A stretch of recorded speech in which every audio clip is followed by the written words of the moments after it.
Imagine two kids, same age, same school, same teacher, same textbooks sitting on the same kind of desk. One of them sits down every day, opens his book, and gets to work. He doesn't always feel like it. Sometimes his favorite show is on TV.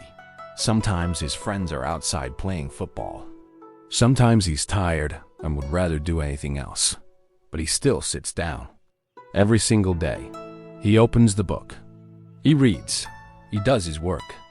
The other kid waits. He waits until he feels ready. He waits until he's in the mood. He waits for the perfect moment. The moment when everything feels right and studying feels easy.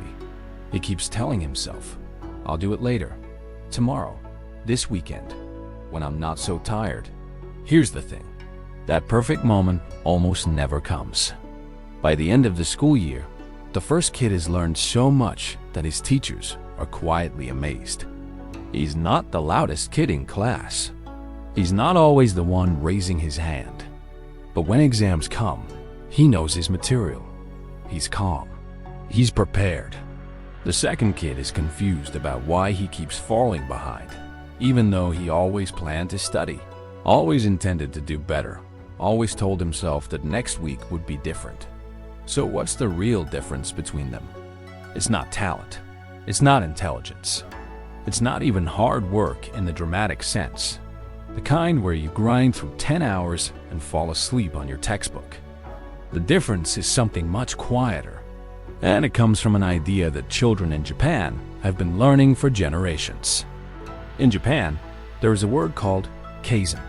It sounds like this, Kaizen. It is made of two small words put together. The first part means change. The second part means good. So together, Kaizen means change for good, but not a big, dramatic, overnight change. The Japanese meaning is much more specific than that. It means getting a tiny bit better every single day. Not a lot better. Just a tiny bit, one small improvement, one small step forward. Think about building a wall out of bricks. If you add one brick every day, it doesn't look like much on day 1. It doesn't look like much on day 5. On day 10, you might look at your little wall and think, this is barely anything. But keep going. Keep adding one brick every single day. After a year, you've built something that would have seemed impossible when you started. That is Kaizen. Small things done consistently, turning into something enormous over time. Japanese students don't try to study for 5 hours in one go the night before an exam. They don't try to cram everything into their brain in one huge session. Instead, they show up every day and do a little bit. A little reading, a little practice, a little review, and that little bit, repeated every single day without fail, builds into something that no single long study session could ever match. It's the same idea as watering a plant. You don't pour an entire bucket of water on it once a week and hope for the best.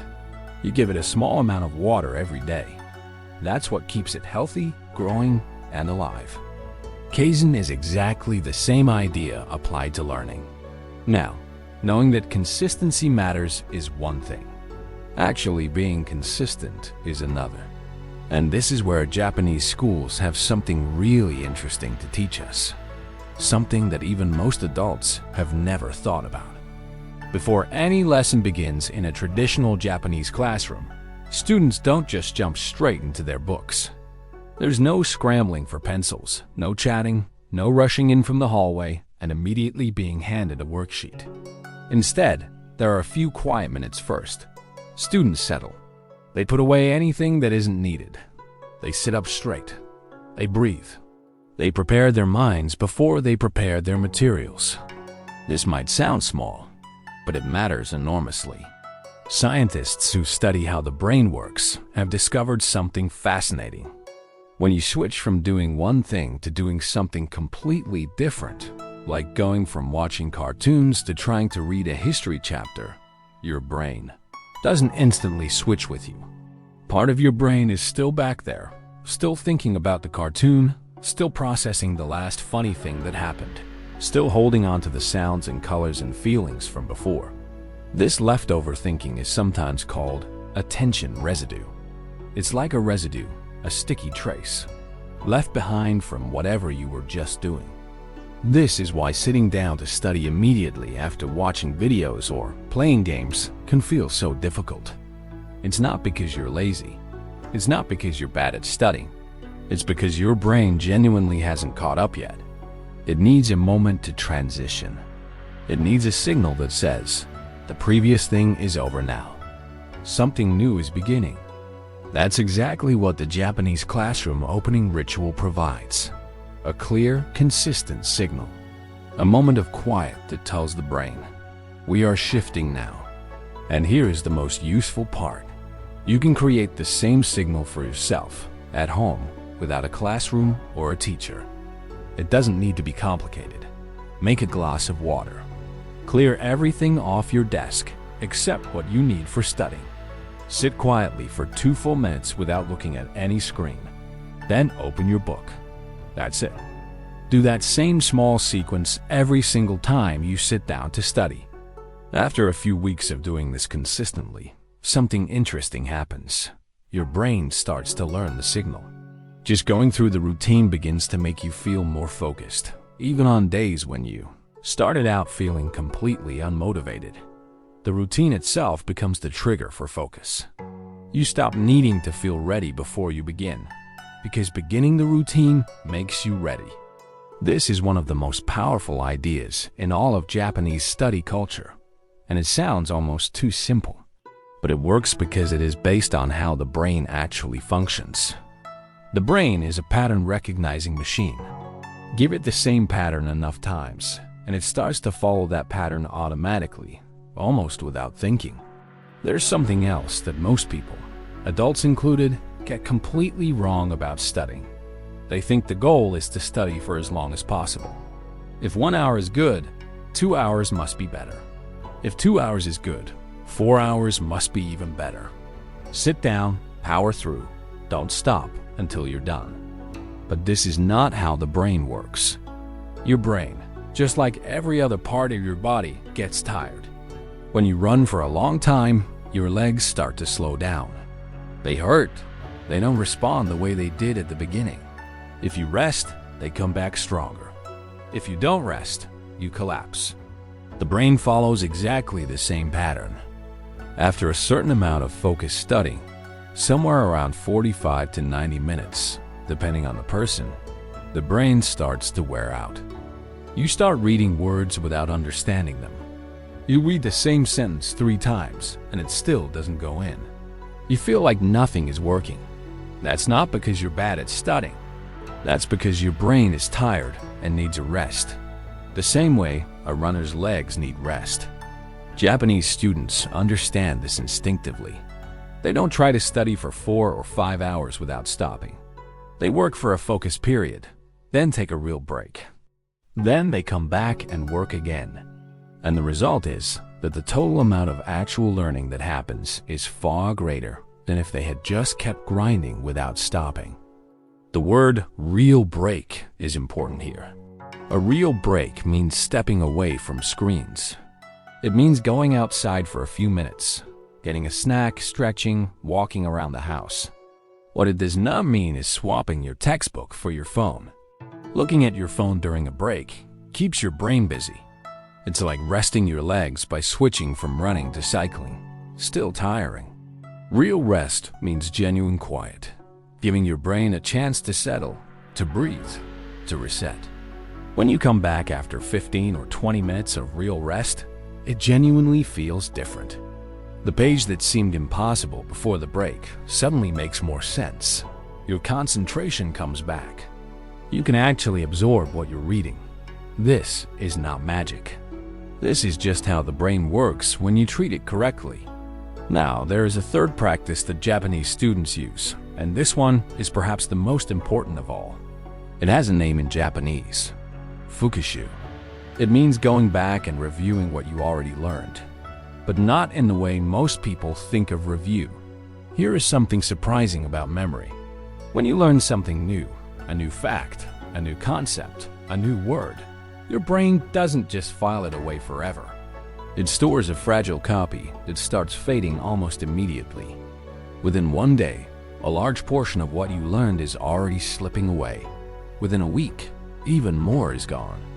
This is why students who study hard for one session and then don't revisit the material often feel like they learn nothing by the time the exam arrives. The information was never properly locked in. But here is the part that changes everything. Every single time you reach back into your memory and successfully pull something out, every time your brain makes the effort to retrieve information, that memory gets stronger. Not a little stronger, significantly stronger. It's like a path through a forest. The more people walk on it, the clearer and easier it becomes. If nobody walks on it, the forest slowly swallows it up. Each time you retrieve a memory, you're walking that path again, making it clearer, making it easier to find next time. This is why the most effective kind of review is not rereading your notes. Rereading is passive. Your eyes move across the page, but your brain isn't really working hard. What works is this. Close the book. Take a blank piece of paper. Write down everything you can remember from your last study session without peeking. Everything, every concept, every fact, every detail you can pull from your brain. It will feel hard. Some things will be fuzzy. Some things won't come at all. That's fine. The struggle to remember is not a sign of failure. The struggle is literally the mechanism that makes the memory stronger. After you've written down everything you can, then open your notes and check. See what you got right. See what you missed. Fill in the gaps. 5 minutes of this kind of active retrieval every day is more valuable than an hour of quietly rereading the same notes again and again. This brings us to the final piece, and it might be the most difficult to accept. It is the idea that slow progress is not bad progress. In Japan, there is a concept called the shokunin, a craftsperson who spends decades mastering a single skill. A potter who spends 40 years learning to make a perfect bowl. A carpenter who spends 30 years learning to shape wood with absolute precision. These people do not rush. They do not expect to be brilliant in a month. They show up every day and try to be a tiny bit better than they were yesterday. And over years and years, they become extraordinary at what they do. Not because they were born with a rare gift, but because they trusted the process long enough for the process to work. Most students abandon their study habits not because the habits were wrong, but because the results were invisible for too long. They study well for 2 weeks. They do the routine. They take the breaks. They review. And then they look around and think, I don't feel any smarter. Nothing has changed. What's the point? And they stop. But learning doesn't announce itself while it's happening. It's invisible for a long time. It's like planting seeds in the ground. You plant them. You water them every day. For weeks, nothing seems to be happening. The ground looks exactly the same. If you dug up the seeds every few days to check whether they were growing, you would kill them. You have to leave them alone. Keep watering and trust that something real is happening underground, even when you can't see it. And then one day, something pushes through the surface. Growth that was invisible for weeks suddenly becomes visible all at once. The students who do best over the long run are almost never the ones who started with the most natural talent. They are the ones who kept going the longest, who were patient enough to let the invisible work happen, who understood that slow is not the same as failing. Slow is simply how real, lasting learning actually works. So let's come back to those 2 kids from the beginning. The one who studied every day wasn't superhuman. He didn't have a magical brain. He wasn't always motivated or excited or bursting with energy. Some days he really, truly did not want to open that book. But he had a system. A small, calm routine to start each session. Proper breaks so his brain could rest and reset. A daily habit of reviewing what he had already learned. And the patience to keep going even when progress was invisible and the results were nowhere in sight. That is the Japanese way. Not dramatic, Not exciting. Not a special trick or secret shortcut. Just a little bit. Done the right way. Done every single day. Kaizen. If you want to try it, start with just one thing. Tomorrow, before you sit down to study, take 2 quiet minutes first. Clear your desk. Put your phone in another room. Sit still. Take a few slow breaths. Then open your book and begin. That one small step, repeated every day, is how everything starts. Small things done consistently grow into something you'll be genuinely proud of. Thank you for watching.